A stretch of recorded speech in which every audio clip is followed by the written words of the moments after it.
Hey, Star Wars fans. Hey, fans of Rule of the Galaxy. It's Joe in the pilot seat. We're back for episode 90 of Rule of the Galaxy and the Rule of the Galaxy podcast. Just to let you know, I'm going to be joined here in a moment by Brent Dykeman, one of our regular co hosts.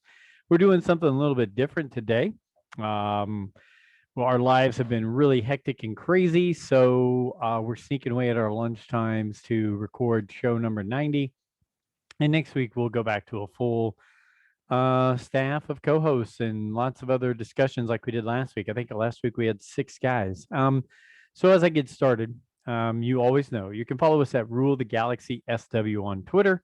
You can email us at ruletheGalaxySW@gmail.com. You can follow us at Rule the Galaxy on YouTube and Facebook. So again, it's episode 90. We're here. We're starting. I'm starting solo as Brent's on his way. I'll add him in here in a moment. But I'll hit on a couple things as Brent's coming in. And one, for those of you watching on YouTube, you can see that I'm wearing my St. Kilda Saints Football Club shirt from Australia, the Australian Football League. For those of you who don't know, I'm a big fan, and so is Brent, of Australian rules football.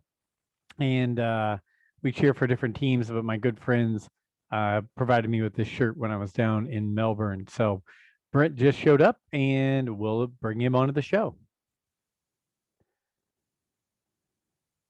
Hey, Brent, how you doing? Um, Did I lose you? Hello, how are we doing? I'm doing well. Hey, guess what? I started doing the intro while you were signing on. So guess what? We're live, Brent. Yeah, We're live. sounds good to me.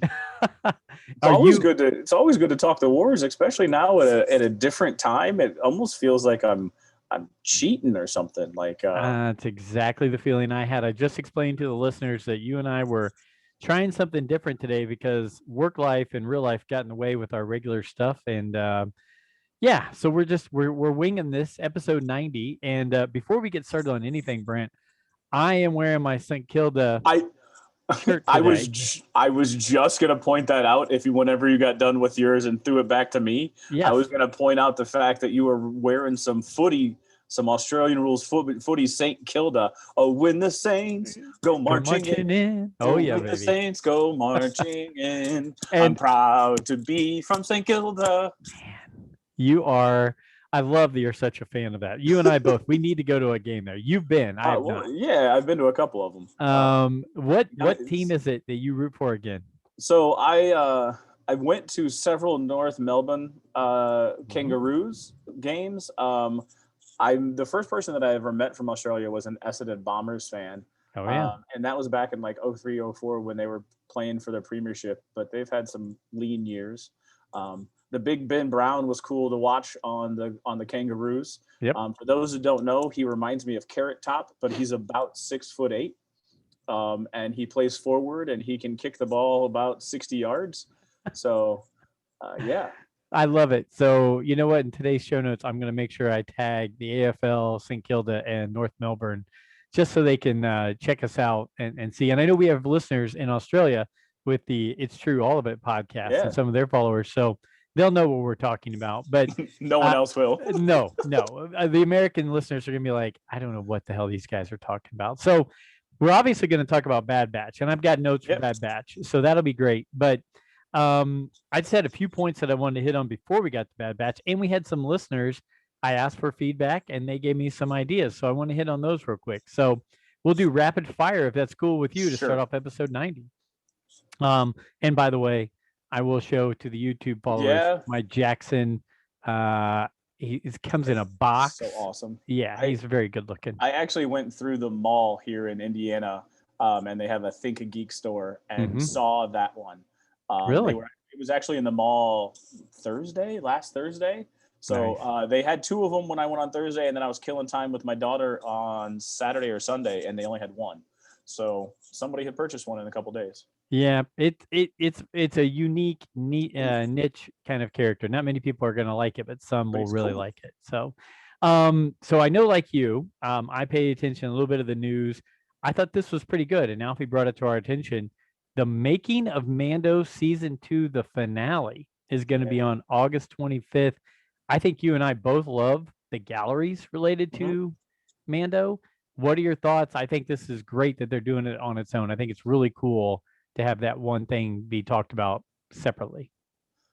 So just, I mean, there's the conspiracy theory in my mind is why are you waiting till the 25th? Probably because you know that the Bad Batch is going to be over and it's a long time until the Visions drops, Yes. right? So I look at it from the business aspect of it sometimes because that's kind of my what like marketing and why are we doing it on August 25? And so that's where my brain went to it is like why I think it's going to be awesome because especially since it was Luke or Mark Mm-hmm. Hamill, Yeah. and they did the computer de aging on him. I'm interested to see how detailed they go on that.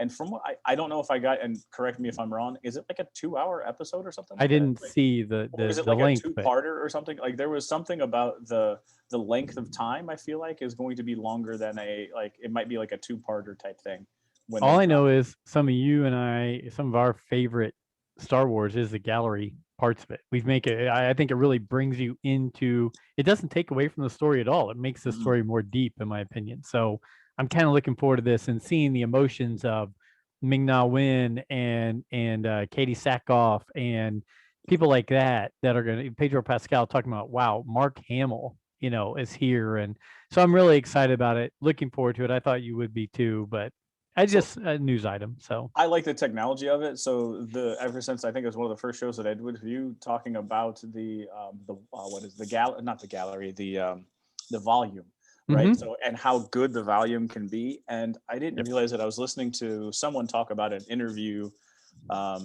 It might have been I think it was Gecko when he was on Okay. Dominic Pace when he was on Rebel Force Radio. And I believe the most recent time when he was promoting his comic book tour, which I believe he's coming to Indy in a couple months too.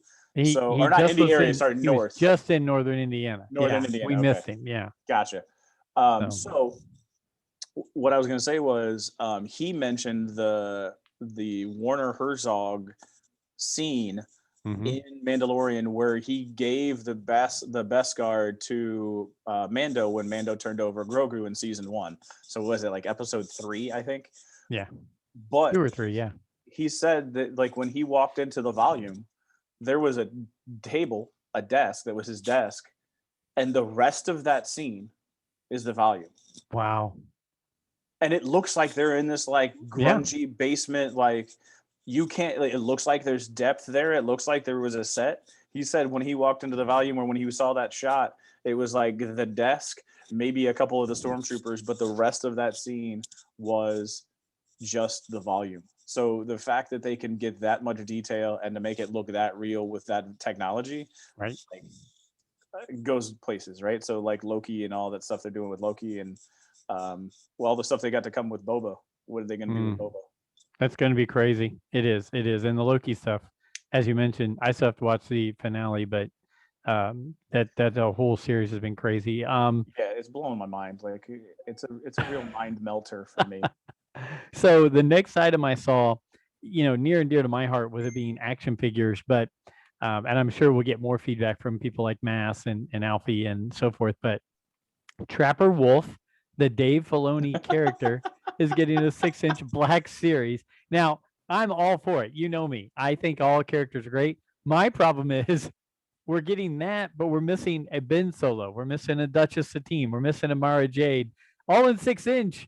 That we're getting Trapper Wolf. So Was I it mean, I'm happy, but also kind of weirded out. was it 6 inch or was it like the 12 inch like No, six. collectible? Like I thought it was like the high price collectible. Nope, 6-inch Uh, black. okay, So that's where their money is, I think, right now. 6-inch black. yeah, it is, and they're trying to capitalize on the fact that Filoni has basically created a name for himself with the Star Wars community.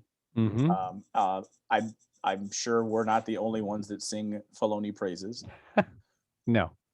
right? I mean, what are there like a couple thousand different Star Wars podcasts out there, and I think everyone kind of has the same "in Filoni we trust" mindset. They may not say it the exact same way, but they Right. feel like anything that he touches or has a hand in is pretty successful, which makes me laugh because he was in Renaissance. or Resistance, not Renaissance, Resistance. But and people I, I'm can. I, and because of you, I'm going to rewatch that. I'm just letting you know. So I mean, I could sit here and talk all day about that one. Oh, not all day, but I mean, I could share a few. My one thing was I really liked where it was going, and then I felt like it ended too fast. yep, I felt like it would have done better to build to the Force Ro- Awakens in like season 3 or season 4. It would have been better to build the First Order and show.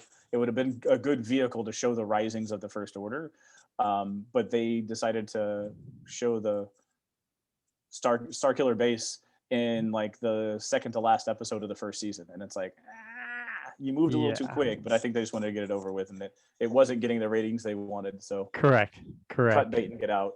Nope, agreed, agreed. Another fun point, and we're doing it a day or two late, but it's a simple little thing. But Harrison Ford on July 13th turned 79 years old. So we'll give a quick shout out to Harrison Ford, the Han Solo, the Indiana Jones, and so many other characters. I will let you know, my wife and I were very young when we got married, and when we were young and silly and foolish, not that we're not silly and foolish now, um, the one and only crazy thing I did about our wedding was I sent an invitation to Harrison Ford.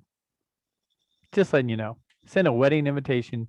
I contacted the people who were his agency and sent it to him. So, Speaking of that, I was watching a YouTube, or I think it was Facebook. I don't know, one of those social video sites. There was a bride that walked down the aisle to the Imperial Death March, wow. but before she came into the room, two stormtroopers walked. They opened the doors. Two stormtroopers walked and went to the side. Two Mandalorians walked in and went to the Uh, side. Two, like they had like, and then I think they had a couple officers walk in and go to the side. Then she walked down the aisle with like I guess her father or whoever it was giving her away. So then she walked down the aisle all while the Imperial Death March was playing, and it brought chills and laughter when I was watching it, and it's bringing chills explaining it. I wish I remembered the name of the person who did it, but it was fantastic. I will look that up because it's, I mean, I'll talk my wife into renewing our vows someday and maybe pulling that off. So, She's not going to go for that. no, no. So I didn't, like I said, it was a quick, just hit on a few topics real quick. But I did before we hit Bad Batch. I asked Twitter followers, hey, what's something we can talk about that you'd want us to talk about today? And I think some of them will be better when we get the full staff on here. But I'll just hit them and let you know, and we can talk about it. I think we talked about this already, but at the Dave M. Jones, which Dave Jones, great guy, and he's very close to Steve Dawson and Geek Out Loud and Chewy's Cantina. But the Dave M. Jones, he said just talk about visions. Anime plus Star Wars equals fun for me. I think we talked about it a little bit last week, but it's coming out in September, I believe, and they're going to release them all at the same time so you can binge through them. I'm excited about it. I want to see the style. I think Masquille brought it up. The watching lightsabers going in anime style will be awesome. You mentioned Voltron and Speed Racer kind of stuff. That's the way I'm seeing it because I've never really watched anime. But is there anything else that's sticking out to you about the visions? I'm now more with Alfie and Nick talking about it more. I'm more into it than I thought I would be. Yeah, I know Nick was all excited about it because he was kind of an anime guy. Hmm. I, on the other hand, didn't have much interest. I thought about it as much as I thought about the droids, and I already kind of made fun of the droids, but um, and I like me some animated stuff. I just don't get into that style. But that I think they do a really good job of making marketing sizzle reels, Hmm. because I had really no interest in Andor, but now I'm truly anticipating Andor because of that sizzle reel. Right. And I feel the same way about Visions. Like I said last time, it was like a 2 of 7, right? So I Right. went from about a 2 on my meter to now it's about a 7, Yeah. just because like it can be cool. And I think what's going to happen is because they are, I think Nick said it was like their fan fiction coming to life. Hmm. I'm new stories. Give me something new. Give me a character I've never heard of. Put him in and give me some Yep. vehicles, ships. Give me some locations I'm used to. or give me a new character or a character in a new location. Yep. Just give me something that's new.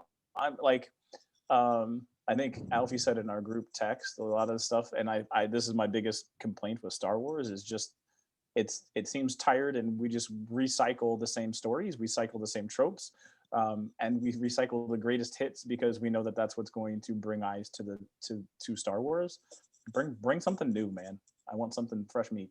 You got it. You got it. Well, I think that this will definitely hit that. And but again, whether it's good or not, we'll find out. But it's Star Wars, and we tend to watch what they put out. So, at Ion Cannon, EYEONCANON, at Ion Cannon, Greg, who's been on our show, he said, "I'd love to hear about your Star Wars gaming stories, whether they're home or arcade or tabletop, and the role they play in your fandom. Um, what's your Star Wars gaming?" Tabletop. He threw tabletop in there. You know that Yeah. I'm playing tabletop stuff. I mean, so Arcade though, arcade tabletop, not tabletop like Oh, Legions. Yeah. man. So like, I mean, arcade I stuff. guess Like, Star Wars gaming. I guess gaming. He it said is our gaming. gaming. Yeah. It is gaming. So It's basically video games without the video. You have to roll the dice for the probability and all that stuff. So obviously, the tabletop gaming has pretty much just consumed my life. And once you yes. take a step down that path, where forever will it dominate your future? Yoda was right. Like, I mean, the older I get, the more I realize Yoda is right. So like video gaming, really, I remember that there was an old Atari Star Wars game where you were flying the snowspeeder trying to take down AT-ATs. It was just a side scroller. Do you remember that one at all? Okay, I so do. Yeah. I remember that one. That was like when I was younger, way younger. I'm trying to think of the other ones. Like, I didn't really play the N60. I didn't have a Nintendo 64 because I know that's where like Shadows of the Empire, and that's where you a friend had it, and you got to fly the snowspeeder again, and you had to like hit the tow cable on the bottom of the AT-AT and wrap it around because my friend could never beat the level, and he didn't realize that that's what you had to do, which is like the first level. So I think it's like it's early on in the game, so I didn't really play a lot of that. So there's a lot of that video gaming that I didn't play. I always wanted to play, but I was never good at it. The like indoors, like it was like the Spy Hunter game. So it was like you were looking down from above, and you had at the arcade where you had your hands on the grips, and you could pull back, and you can make the speeder go up and down. Yes. But it was from a top-down view, I believe. Or was it face on? I don't know. I never really played it, but I know that game existed. Yeah, I I probably did butcher his question, and I apologize because of course I didn't leave the Twitter account up. I just wrote down notes. So he said home or tabletop, I believe. But it just got me thinking about Star Wars gaming. You're right. Legions, Armada, X-Wing, that is your bread and butter. And I'll tell you, I think you are as much into that, if not more, than movies or series or whatever. That is your thing related to Star Wars, and that's good. I like that. I mean, I find it an enjoyable thing to meet up and play occasionally because I have the attention span of a flea. And it's it's chess, right? So so both of those are chess, but they're chess using Star Wars vehicles or Star Wars people. Right. So it's the strategic back and forth like chess. Right. You have a game plan in mind to accomplish an objective, and they took out your person who you thought was going to do that. So how do you respond in that respect? And it's all Star Wars people, right? So everything that they have in there is something that I grew up with, more or less. The other way I explain to it for those that are in the 40-year-old category, when you got your 3.75 figures, I did this with G.I. Joe. So I think you had your birthday episode with Adam Bray, and he said he was a G.I. Joe guy. I was super into buying G.I. Joe figures and not Star Wars figures. I love me some Star Wars, but I was more into buying the G.I. Joe stuff because that was more what held my interest. But you would have the G.I. Joe guys, and you would set them up either in your backyard or in the sandbox, and you'd pick up a rock and you'd throw it at the guys. And if they fell down, they would be wounded. They get like 2 falls. Like, you created your own little rules for it. But now the miniature game is exactly what I did in my sandbox as a kid with Star Wars figures and the people that I grew up with. And I get to swing a lightsaber. Yes, it's in my mind, and yes, it never actually happens because it's a little figurine that doesn't move. But you get to think that you're swinging a lightsaber and slicing these people in half, and there is nothing better than that little giddy feeling uh, of doing something that you always thought you could do, even though it's in your head. Um, No, I get it. I get it. I'm watching you live this, and do this thing, and I'm enjoying it that you enjoy it that much. That's how I'll say it. there, there's So like and so like I've watched a couple streams about there was a guy that I watch all the time, War Corgi. He's out of St. Louis, but he produces battle reports, and he said that there's so much to this hobby because there is more. It's more than just so it's mhm. the Star Wars, right, is a huge draw, right? There are people it's painting, right, because you buy them as gray plastic and then you have to paint them to give them life. It's playing the game, which is the strategy aspect of it, and then you create the environment and you can create the world and you get crafting skills to create the world. So there's like 4 to 5 different pieces of this hobby that just have like it's deep and immersive if you allow yourself to be in that immersive setting. It's like a video game. Like I'm trying to Yeah. create Takadana, which is from the video games. So for me, I've never been a video game person. I never did D&D. I never, doing the games like you're talking about have never been my cup of tea, but I enjoy watching them. I tell Vinny and Joey and Mass and those guys, anytime you want to play one of the Star Wars video games and just let me sit and watch, I'm in. And when you're doing this, when you're doing Legions and I can sit back and take pictures and watch the people, plan and scheme against each other, I'll watch and I'll comment because my brain just works that way. The only gaming, I never really played any Star Wars video games at all, but one Star Wars video game stands out to me was the Return of the Jedi arcade game, where it basically was a movie and you had to win, each thing or whatever. But man, I tell you what, the summer after like my eighth grade year, I must have played that game a million times. I don't know how many quarters I put in to that machine, but I still remember that. I was terrible at it, but man, I was driven to get through it and make it through. Never did, but it was fun. And it was a memory of mine. I was 13, 14 years old. But I still remember it. I still remember getting ticked at it over and over again, but going right back. I'm like Marty from Ozark. I had to keep putting the quarters in and getting angry at the game. But yeah, I'm just happy that you found a good passion like that, that makes sense for you. And then there's people like Vinny who can Yeah. play, all the video games and do the twitchy thing where people follow them and watch them play them. But for me, it never was a huge part of my Star Wars fandom. So, but I'm glad it is for you.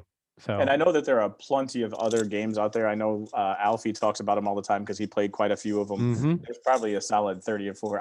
The one that I really feel like I missed out on, and that was because I was younger and didn't really care or understand what an MMO was. For those that don't know, massive multiplayer online. Hmm. So the Knights of the Old Republic, and there's a couple of the other ones that are like the MMOs, and I just didn't know what it was when I was younger. So I feel like I missed out on the Knights of the Old Republic and like the Jedi Academy. Those are 2 of the early PlayStation games when like PlayStation 1 came out. Those are Right. the ones that I just didn't pick up and play. I did play. There was a like so Doom, and I don't remember the name. It's like Doom, so it was a dungeon first person. You're for this one of the first person shooters, but there was a Star Wars first person shooter, and I couldn't even tell you the characters or anything. I remember playing it. I can tell you all the stuff. I don't even know what the name of it was. I think that was the Dark Empire, maybe. Um, but you Might have been. were, yeah. So it was one of the early first person shooters that now, when you go back and play it, it's like, oh my, like you thought it was amazing graphics and it was moving fast, and you're like, oh my gosh. It's thinking about that though, it's funny because we tell people all the time, "Oh my gosh, this movie from the 1980s, tell your kids or tell younger people, oh, you need to go back and watch that." And they look and they're like, "This is so slow paced and so corny." Or Yep. sitcoms that you and I grew up on, where we're like, "Oh, that was a classic. I need to go watch that again." And you start watching, you're going, "Wow, this is really kind of slow paced and a different." So video games is a whole nother level Oh yeah. because when I was growing up, if I did play a video game like Pac-Man or a asteroids, or to think about that kind of transition to now, it just it's a whole nother world. Yeah, so when I was 8 or 9 was when the first Nintendo made the hit to the United States. And from there, so 8 or 9, so we're talking like 89, 90, 88, 89, 90. Now we're in 2020. So Hmm. we're several years from that. But you see, it's a multi-billion-dollar industry, and you actually see commercials on the Super Bowl for video games. Right. Like Nintendo at the time was surviving on word of mouth, and it was surviving on like a Nintendo Power. It was surviving on kids telling their parents that you have to get this because of that. And then occasionally there was a news story about, have you seen this? And it was like showing the video games, and it was Right. all two-dimensional stuff. And now there's commercials at the Super Bowl. Well, and me being a little bit older than you, and Joey and I were just going back and forth about Stranger Things on Twitter and text messages because they're talking about season 4 coming out. But I grew up at the same age as those guys, and I was 12 in Mm, 1983. Arcades, mhm. there were stories about how arcades are gonna decay the moral society, and they were demonic and all these kind of weird things, but you were attracted. You were just drawn Oh, in. I mean, it was just like, tractor beam. So my mom wanted to go weird. shop at the mall, and I said, "Can I go with you?" Because I knew I could go to the arcade. I didn't have to play. I could watch people play. Oh yeah. I went to go watch when Street Fighter was there. I would just go stand and watch whoever was playing Street Fighter. Or I would stand and watch Mortal Kombat. And 2 hour, like we had a time to meet up. As long as I Mm. met my mom's time, she knew where I was. She felt it was okay. Now we find out that like in the past, I mean, if you're not smart, there is some moral decay that's going on in there. But no, I mean, I as I got older, they started falling away because the home gaming system took them over Mm-hmm. and no one was playing them Mm-hmm. anymore. So I stopped asking to go to the mall. Like, so when I was like 8, 9, 10, I was asking to go to the mall with my mom. And now at 12, I didn't want to go to the mall anymore. Right. Well, I will say we had more questions brought up from at DDoc42 at I came at AMITDIVECHA1. Have no idea. Thank you for sending it. I've never interacted with you, but I appreciate you sending over something. And then at Rural Farm Boy, he actually sent over a voicemail message. And I'll tell you what, they are very good questions, but I think they would be better questions when Bigger. we had like 5 of us, so we could really bounce around. One was about who from DDoc, if you could choose alternate characters or alternate actors to play the major Yeah. roles in the prequel trilogy, who would they be? I'm like, well, Brent and I can go on that, but I think it'd be better to have Alfie beating the crap out of Nick about who he chooses, and then Mass cussing at all of I, us, and then I just want to know who Mass would choose for Jar Jar. That's all I want to know. and then at the one I can't pronounce, and I'll put that for next week. They just want us to talk about the Old Republic, which I know you can more than I can, but Yeah. I think Alfie and Nick and you would make you three talking about the Old Republic. I'd want to sit and listen to that, so I want to do that. So one of the buddy who gave me my Armada stuff, actually, he had a Darth Malgus. He had a Darth Malgus statue, and then he gave a book came with it. So it is a book of the grant of Master. I have to look at it. It's the Satil. It's written in pin, like so. The font is in Mm. pin of Satil Shan, Grandmaster Jedi Satil Shan, but it's her master's book, and it's all about the one of the like the Darth Malgus book, which I believe is Deception. Wow. Um, yeah, so like they had pictures of the animated vision or the animated part because they made some cutscenes for the games, and so those pictures are in there. There's actually a part of the Darth Malgus book. One of the first things he does is he destroys the Jedi Temple. Sorry, spoiler alert for if you never. But so he like crashes into the Jedi Temple, and then he walks in, and there's like 30 Jedi fighting him, and he takes them on, and I think he kills all of them. Well, these are books that I need to get caught up on because while I was doing some other things, you were like, I'm going to go check these out. And I did Yeah. the Banes and I did the Plagueis, but I haven't done some of the other Old Republic ones, and I need to get caught up on them. So Well, in that book, there's actually like a blueprint of the Jedi Temple. There's like a picture blueprint of the Jedi Temple. nice. So I like that you have because of that scene. I like that you have a coworker that has that stuff. Oh And no, then this was the no that was the X-wing stuff. This is a okay, friend of mine named Rosie who I played our Legion with, but he moved to South Carolina. He was a retired military guy. Okay. So yeah, I do Okay. want to hit one thing if you want to before Yeah. we get into Bad Batch. Well, yeah, and I'll just say, Rural Farm Boy had a question about Okay. stormtroopers, and it was, he's like, most of us think they can't hit the side of the bantha, but in the Mandalorian, when Din and the Night Owls were going on that ship to get, where the Imperial bit on the thing and killed himself, he was like, man, the stormtroopers were hitting the heck out of them. And then on Tython, when Boba Fett and Finnick came up, he was like, some of the stormtroopers were really laying down some good gunfire. And he goes, so I really feel like at that time, is it better? But I think that's a discussion for more of us to hit on. So at Rural Farm Boy, we'll get to that one next week when we hit this. So I mean, you have Mandalorian armor, so you don't really care. So you just walk out and walk down the. This is true. This is true. So you're taking the blaster bolts because you're having Mandalorian armor, and you really don't care about the blaster bolts. That is a good point. Both of them had armor that could deflect that stuff. So okay, that's So good. it might look like they were, but it seemed like they were not as worried about cover. Maybe they were walking into the blasters more than the blasters hitting them. So. Correct, or they weren't worried as much about cover as you would see Cara Dune and the ladies when they took on True Grief Karga on the ship. You got it. Go ahead. You were going to hit a point before we get to Bad Batch. So here's what I wanted to do or wanted to talk about. What is it? The 13th of July, they released that Star Wars has 24 Emmy nominations. Mm-hmm. Some of those Emmy nominations are for like the main categories that you would see on the show, and some of them are for like specific episodes and stuff like that. So a couple of the highlights: Best Drama Series. It's going up against a couple other things, and the other thing is a lot of these Emmy awards are streaming services this year. Oh yeah. Apple Plus has Ted Lasso. If you ever watched it, I know this is a Star Wars. I will promote Ted Lasso. It's well worth your time and effort to watch it. Very good show. It's got 13 of the good main awards. There is actually one award. I think it's Best Supporting Actor, which I'm going to get to. There are 5 characters from Ted Lasso nominated. Wow. There are 3 men and 2 women in the Best Supporting Actor and Actress category, which is where I'm coming. So the Best Supporting Actor in a Drama Series, Giancarlo Esposito from Moff Gideon. Mm-hmm. And here's where I have a question. Best Outstanding Guest Actor in a Drama Series, Cobb Vanth, so Timothy Oliphant, and Carl Weathers is Grief Karga. So you would think he would be the other instead of guest, that he would be more of a. So they were guests. Because he was only on one episode. He was only on the attack of the when they went back to the base. Yeah. So the attack where they find out the M count and you see the pickle jars.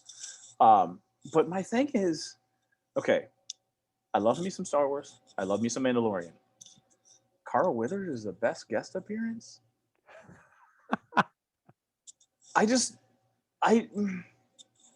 He looked like Carl Weathers. He sounded like Carl Weathers. He looked like the dude from the action figure that was on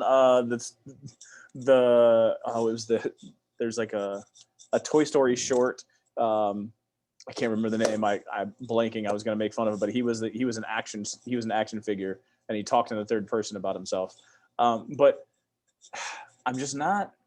I'm not sold on Carl Weathers. That's all. How do you feel about that? So as far as an award, I mean, look, I'm used to it in Star Wars related things. Getting awards for either actors or actresses is not the norm. It's much more about the story. It's much more about the effects, the music, all that. I'm guessing because Carl has put in the time in Hollywood. He has made his bones, right? Like he is a guy, he's old school. I mean, he's Apollo Creed, he was Chubbs, I mean, he's been some key things in Hollywood history.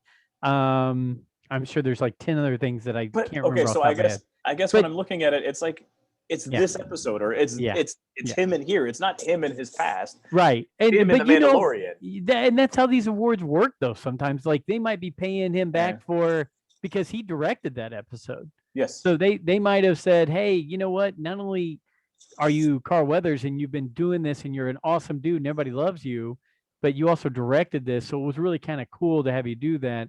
it might just be something where it's like an paying homage to him because I mean, look, it's really hard to get a Star Wars related actor to be considered as a, you know, I'm an actor. I mean, it's more pew Well, pew. well, right, and then I guess Timothy Oliphant too. And this is again, it sounded like I'm dogging, but Timothy Oliphant, I don't know him that well, but from the conversations that I've heard, he's basically typecast as this guy. Yeah. Yes. And so he's going to get an outstanding guest performance for doing the same thing he's done his whole career. Maybe he's honed it so well that that it finally clicked. I don't know, but yes, he's been a sheriff in like how many everything shows? like yes. Deadwood was one of them. Like he like that's him. Like when you say Right. sheriff or you say a Cobb Vanth character, Timothy Oliphant's the guy that you call on. I would agree. You could just slot him into those spots. Yeah.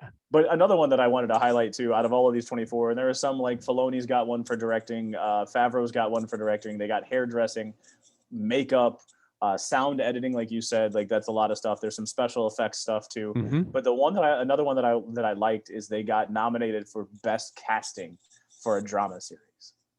So outstanding casting in the drama series. So the casting director got a nod, and you know what? Like I will talk crap about them getting the guest appearance, not like Emmys, but I agree. Like I think everybody that has shown up and that series is it competes with anything else that's on television, and the cast has helped it be that way.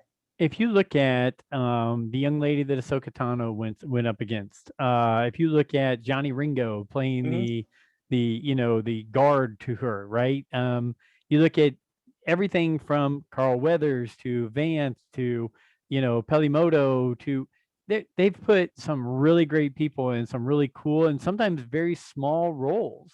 Again, Moff Gideon, you take a guy with that kind of acting chops. Now there's a guy who is an actor who they put into a role of, hey, this is a corny, sci-fi show, right? I mean, he's gone from being like, man, this guy is so good, I can't believe. So the casting, you are correct. They have gone guns blazing on the casting on this.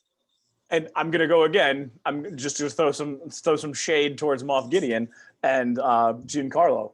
Every character that he plays is a sinister. Like there's something deep. Like it's good because he creates the depth to it, but there's always something that that he's scheming, manipulative, and evil.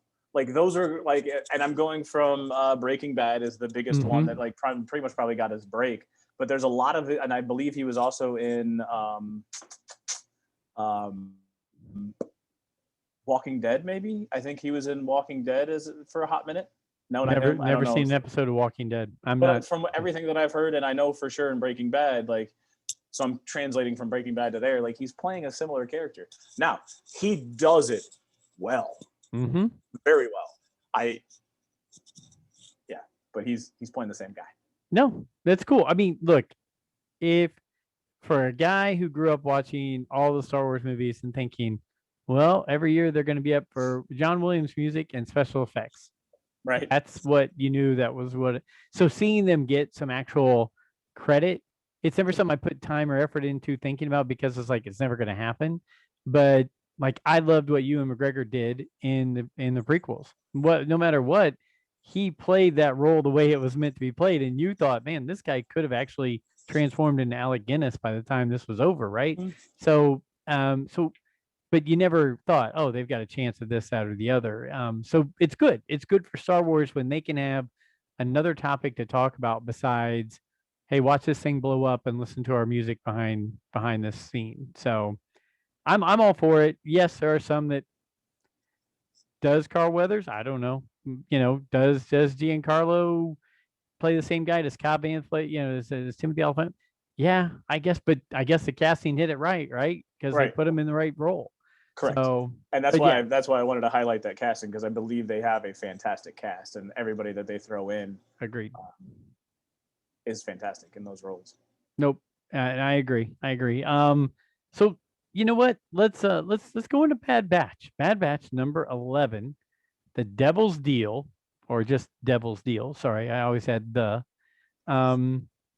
I'm going to throw out something weird to start because one, I loved this episode. I loved the connectivity to Clone Wars and Rebels all at the same time.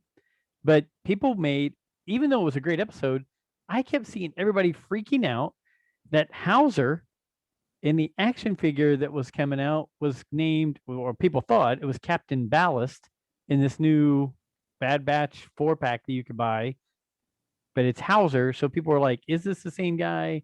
Is this not the same guy? But it was all over Twitter about Hauser versus Captain Ballast.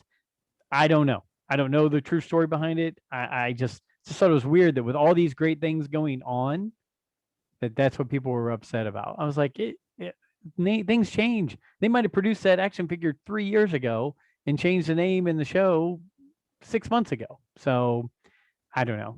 Anyway, It's a clone who's wearing armor.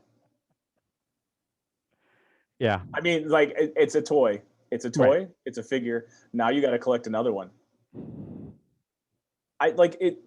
Again, I play with little 1.5-inch size army men. I get but I don't get the collectible aspect of a lot of that stuff, like the pops and the collecting figures. I like looking at them, but I don't get the up in armsness about certain things. I just wanted to show: are we doing a Fulcrum Files episode, or are we doing a Bad Batch episode? I can't distinguish between the two at this point, because this is this episode Fulcrum Files the prequels? You know what? It's Clone Wars Chronicles post and prequel Fulcrum Files. Well, one thing about Hauser is two things. Well, yeah, two things. One, he's painted still. Mm-hmm. Two, he's the only one that has shown some sympathy towards the others. So is there something there, or is there not? See, that got to me. So all these other good things going on, but I will say that part did get to me, because I looked at that and I was like, he sensed remorse about things. Mm-hmm. He had a connectivity to Cham Syndulla. He was breaking the rules away from the Empire to let Hera get away with things. Mm-hmm. So yeah, if anything, it was one of the surprise things, because look, you could talk Cham, Hera, all these things going on. It's great. Ryloth, Orn Free Ta, who I can't stand, by the way. All that good stuff's going on. He deserves it. He did.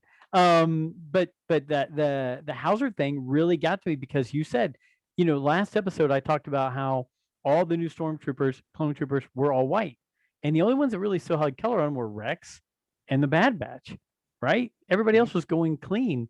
Hauser still in his colors. You have Crosshairs and his dark troopers, or his gray troopers squad, his elite squad. The whole thing, it's a good question, and I'm hoping this gets fleshed out over the next rest of this season or next season. But I'll just start by saying Cham Syndulla and Orn Free Ta have been going at it for decades. One of them is a corrupt politician sitting far away, getting heavy as can be, because he's just sitting back on his laurels, and it's all about him. And Cham's out there skinny as a rail, and he's been fighting the good fight for decades. And I still remember the Clone Wars episode where they couldn't agree to fix things because Orn Free Ta thought he was going to take his power away from him. So it's amazing that's still going on.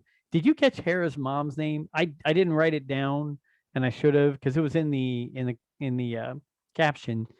I couldn't remember. I couldn't. Cham was the name that I kept hearing over and over. No, I didn't catch it. I don't watch it. I watched with some subtitles on, but I didn't really pay attention to her name. What I did pay attention to, though, and this is something that I have a question for you, because I'm not a strong Clone Wars aficionado, and I know they fought on Rylith. Were they French in the Clone Wars? Mm-hmm. Okay. Yep. And so if you remember correctly, in the Rebels episode where Cham comes back, Hera, when she would talk to him separately, would go to that French accent, but when she would go back and talk to the crew, she was in her English accent or American accent. And, so the whole French accent, and how thick it was for everybody that was every Twi'lek. I just didn't realize the Twi'leks were French. Yeah, is there symbolism in that? I don't know.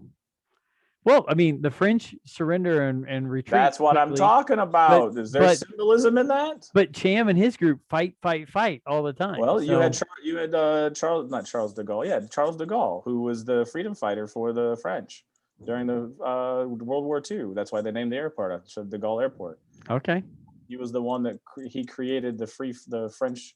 Yeah, they surrendered because they cared about their monuments and their history, and they didn't get it leveled like London did. yeah. So, but they also had an underground movement to try to undergo, but it was led by Charles de Gaulle. You So know what?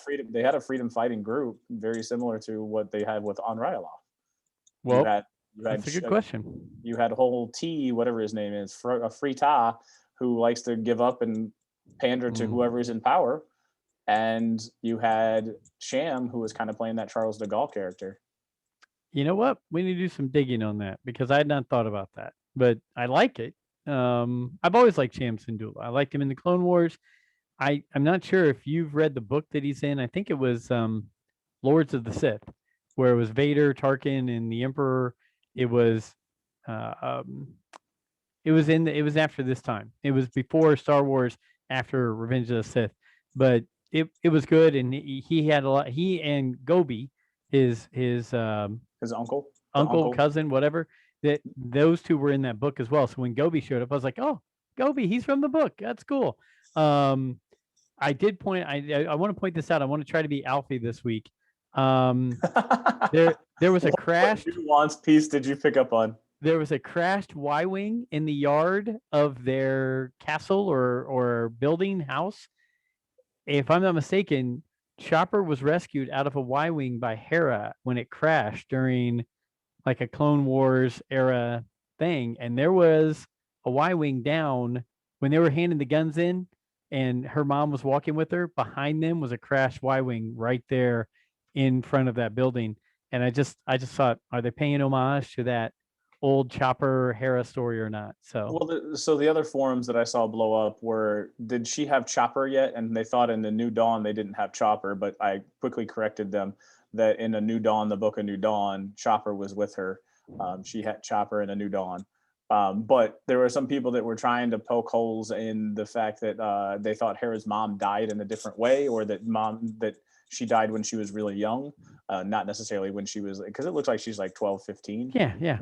So, and mom was still around, but there are people that thought that part of Hera's story was that mom died when she was like 8 or something like that, which I don't know that part of it. But I do know that there were some forums that were trying to say that this is breaking canon again, because it's like, man, people are like, Yeah. whatever.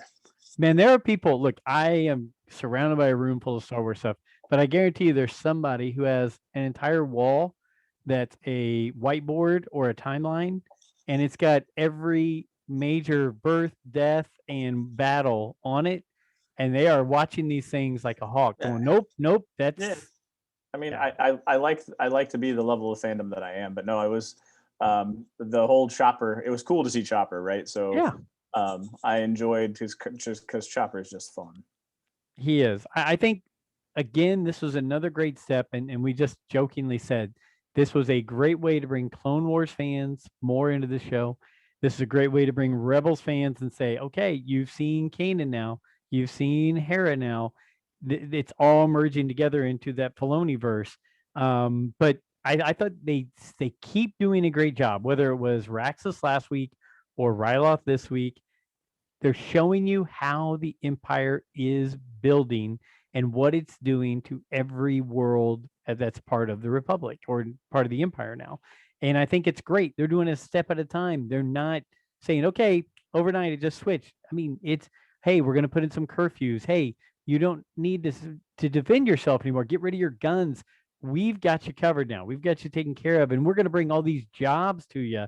So now you're taken care of, but you still got to follow our rules, even though you're going to have, this peaceful, good life now. And it's so, I love how they're intermingling real world historical things with the Star Wars universe. Because I mean, when different people take over and different, things in the past have happened, these things have happened. Oh, turn in your guns. Oh, here's jobs for everybody. Oh, and it's like, wow, they've really kind of mingled that together. So yeah, kind of interesting. So you're saying that there's a political. Not only are we talking about symbolism with the Charles de Gaulle and the French and the Twilix, you're saying that there's a little political symbolism going on, possibly, if you want to look at it that way.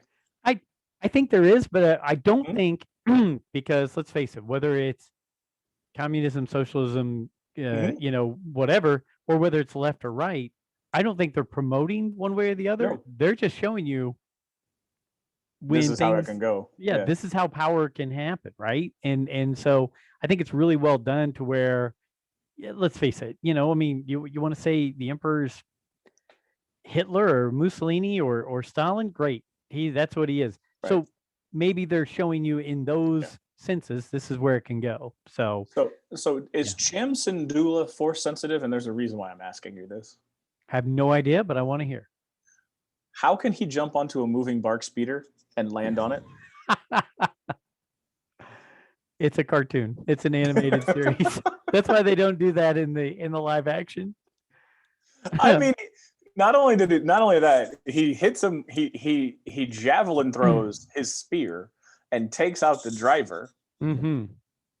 who's driving in a bark speeder, who repulsor vehicle, don't know how fast we're going, but can assume that you got to have a pretty strong arm to do that. Then he jumps into the bark speeder as it's still moving and drives off and spins around and shoots another bark speeder. Just wanted to know, I mean, because that's kind of a big deal. It's very big and it's very cool. I mean, there's not many people who are going to pull that off. So hold on one.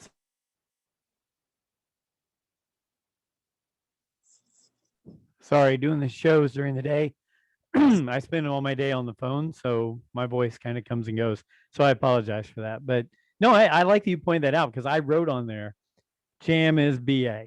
I was like, he's just doing things that most characters. Can't. But you know what? People said the same thing about Sabine on Yeah. Rebels, right? They were Yeah. like, "There's no way," but How can she do this stuff? How can she blow stuff up and right. then gunslinger and shoot everybody and still survive? Okay, What? but So I mean that pole vault onto the spear throw onto a moving yeah, bark speeder and then jumping onto it was it was good though. It was a good action scene. it was entertaining. Yeah, it was entertaining. What But the? What have you heard? Like I hear people complaining that this is called the Bad Batch, but yet they just did a cameo in their own show. I did it bother you at all? It didn't bother me one bit so whatsoever. I do know, and so I'm not gonna I will talk for him at the moment. Alfie, your cousin Alfie Molinaro. Yeah. And I thought he was being sarcastic to a little degree, but he was none too pleased with this episode. And I think it comes down to that exact comment, right? So that's why you brought it up, because they haven't really been like the expectation was that you're going to see some BA like Mm-hmm. strategic advancing and taking out of positions and seeing the Bad Batch in their Bad Batch war glory. And I think that was kind of the expectation and or what people think they're going to see. And to this point, you've had episode one, and I think you could probably consider some of the crosshairs when they were on the Mm-hmm. Republic vessel. That was another one, and then you probably had a little bit when they went to go get the head from the tactical series droid when they met up with the Martez sisters. Mm-hmm. So those are 3 episodes, and we're in 11 of where you've seen some BA Bad Batch stuff. And I think they may lose some people if you don't start seeing some tactically superior Bad Batch action. Bad Batchery. Right, Bad Batchery. There you go. I like that. You know what I'm Well, saying? Like, and yeah. it's not necessarily. It's not something that's going to be that I hadn't thought about until he brought it up. But to express his point of view, I believe there are some people that are not going to that'll make this a 5 out of 10 type of a show Yeah. if they're not getting some of that. So they've gotten what they wanted with Rex, and they got what they wanted with the cameos of Hera. They've gotten what they've wanted with the bridging the gap of Rebels and Clone Wars. But what they're not getting is Bad Batchery. Yep. Well, I'm not sure. I think Alfie said it, and now he's kind of said some different things the opposite way. But when they announced the show, I was like, well, all right. I mean, I'll see what this is about. It's not a show I need, right? I don't need a Bad Batch, but I think my theory after I started thinking about it was, well, maybe they're going to use the Bad Batch just as the vehicle to show you the greater universe and the stories going on around them. Like they'll play a key role, but they won't be the end all be all of what this is all about. They will play a part in all of it. But again, introducing these new people, seeing the growth of the Empire, seeing the conversion from Clone Wars era to prequels era to Rebels era, maybe they're just the bridge, And I don't know. I mean, look, this episode actually was I really enjoyed it. So I mean, the people who are upset, I apologize that they're upset. I'm sorry they're upset, but I kind of dug that we that we got to see them show up, and then again bridging that gap. You have the Martez sisters who met Omega early, who they had just been with Ahsoka. Now she's meeting Hera. So you've got all these touch points for Omega into the key characters and intertwining them together. So I'm more about that. I love action. I love the coolness of the Bad Batch and all that, but they're not characters where I'm going, man, I've got to know what's going on with these four. I mean, they're just more of they're the vehicle that's getting me through the story. Which is why I think it's only going to be one season. We haven't heard of them start doing a second season yet, and I feel like what you said in that was that it's the bridge. I think and that's why they're using it as the bridge to get you from one to the next. So I don't anticipate it. I could be completely wrong because I'm always wrong, but I'm thinking it's probably going to be a one season thing. I can see it. I can completely see it, and saying, okay, that was something to kind of wet your whistle and make you connect the dots, and now we're going to put you into a whole new series, right? There were things that Filoni and his crew didn't have finished up from Clone Wars that they wanted to finish up that would make you understand going into Rebels better, and I think that's what they're doing. So I have in here, we already talked about it. I love how torn Hauser is on things. I actually said that I'm kind of digging Rampart because he had this plan from the very beginning. He knew the pieces he was putting in place would make them go do these things so that he could then trap them. He had that plan. He told Crosshairs to go follow because he knew that they would come and try to rescue. Mm-hmm. And he gave up quickly, knowing that Freeta was going to be shot because he knew Crosshairs was there. 100%. He is dirty. He's Tarkin. Just like every. What is he Tarkin? Like, see, is he going to suffer the same fate as Orson Krennic? Is he going to suffer the same fate as all of the other underlings of Tarkin and Vader? Like they are just as manipulative and underhanding, and they end up. I don't know. He's good though. He is. He's dirty. I like him. I put another note on here, and we briefly discussed it. If you want to know the picture of greed in politics, look at Orn Freeta. I mean, that's what you think of a greedy politician who's separated away from all the things going on in his home world. That's it right there. So you know what? When he got shot, I was like, yeah, get rid of him. Get him out of here. I was pulling a Massengale. But it was an attempted assassination, right? So he hit him in the leg coup, right? So like I didn't pick up on that until the second time that I watched it. So he didn't take him out? He didn't kill him? He just I don't think so, because what they said is arrest those two for the attempted assassination of Orn Freeta. Okay. The attempted assassination. Well, let's see. I don't know if he So I don't think he actually killed him. Okay. But let's talk about another issue that I hear that came up with the Raxus and happened here. The difference between blaster bolts and stun guns, right? And I'm going to go back to what I said last week, where I feel like it is a way to illustrate how evil the Empire is, because the Empire is not afraid to throw regular bolts at people. I mean, he didn't shoot a stun gun at Freeta. He shot a bolt at Freeta. And Cham used a stun gun. He stunned people. And the other Twi'lek that broke into the Juggernaut to shut down the Juggernaut used a stun gun to knock out one of the stormtroopers, the stormtrooper that was running the computer tech. So they were using stun guns, but these guys are different. They don't care. Right. And I think it's a way to illustrate that they don't care. Dude, I mean, again, step by step, they're just showing you the difference. They're showing you the difference of Hauser, Bad Batch, Rex, Cut compared to the new troopers, Rampart, right? Yes. Tarkin. There is a definite difference on the way they're going. So yeah, but overall, would you say? I mean, would you say you like this, even though it was more of a Harrison Dula, Cham Syndulla story, or did you go? I could have used more Bad Batch. It was all filler. No, I that so boggles my mind. It's a story, man. Like the Yeah. thing is, and I was talking to the guy that I played Armada with, who had some, and he was like, "Well, I gotta trust Filoni because he took Ahsoka and made Ahsoka this whiny little person and turned it into something." I was like, "Yeah, but that took like 10 years. It took forever for the Star Wars community to jump in. Maybe season 3, season 4, they finally started to like Ahsoka. So we're just in like episode 11. Yeah. So I don't know if people are going to give it the time because, like you said, we watched the '80s movies that are slow and those are the '80s and '90s movies that we liked. Yeah. But this society is more of what have you done for me lately? And I think you might lose some people if you don't get some Bad Batchery in the next episode or two.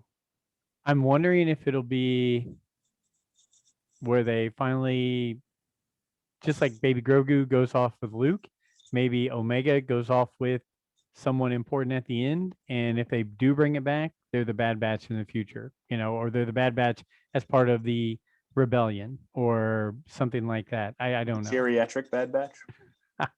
Come on, you can't say that. I mean, we still got Rex out there. He's at phase 1, right? So, First um, generation. so anything up before we close up? Because I wanted to make sure we get this done during our lunch hour here. Any other things? You know what? Again, I like this episode. I'm really excited to see where the rest of this goes. Tomorrow's a whole new episode. I'm really excited to see where it goes. Anything else that's on your mind or Star Wars wise before we close up and move on to next week? No, I mean I'm just slow. It's like a slow burn show, so I'm giving it its time and letting it look. So I'll watch it. It's okay. I wouldn't say that it's top. Rebels blew me away when I finally watched Rebels. But this is okay. It's good. It's entertaining. It keeps me watching something at 6 or 7 o'clock in the morning. But yeah, I'm just biding my time to Andor. I would say this for me. Yeah, Joey tells me all the time. Once he did Rebels after Clone Wars, Rebels had became his favorite. I'm still torn. I can't decide. One day it's Rebels is my favorite because of Kanan. Yeah. One day it's Clone Wars because of how they finished it. And so yeah, Bad Batch is not anywhere in the ballpark with that, but I'm enjoying it. Definitely enjoying it. So yeah, I mean it's definitely good. worth watching. I'm not gonna not watch. But as far as investing my passions, I don't know if I'm going to invest my passions in. I can watch it and be critical of it, like the Cham high jump. But well, no, I agree. Well, look, I've got first. I did finish High Republic Rising Storm. Didn't feel like trying to zoom and catch that all in here would be good, but next Tuesday or Wednesday night when we get together with everybody, I'll go on a nice little 10-minute rant about it and let you guys hear my spoiler-free version of it. Mark Thompson was great. Kevin Scott can write a good book. I'm just still deciding if I'm 100% on High Republic. Yeah. But we'll hit that it's next new, week, right? I mean, it's new. It suffers from the nostalgia. You're creating a new world. It suffers from all of that stuff, and you don't have a strong tie into the world, which is what kind of scares me about Visions. But it's also kind of hopefully it's grounded. But and I think that's why people go away from the new, and they shy away from the new, is because not everybody. It takes a while for it to be accepted. Yep. Agreed. Well, man, thanks for breaking out for lunch for me and doing this extra. I just want to make sure we get to talk about these topics and for D-Doc and Amita Divichija one and a Rural Farm Boy. I promise you, I'll read your names correctly next week. We'll get you into the main show. Thanks for everybody for giving some show ideas. Brent, thanks again. Everybody, follow us at Rule the Galaxy SW on Twitter. Rule the Galaxy SW at gmail.com. See, it does work. These guys send us stuff and it works. And Rule the Galaxy YouTube and Facebook. Until next week, Well, keep watching your Bad Batch every Friday morning, and may the force be with you.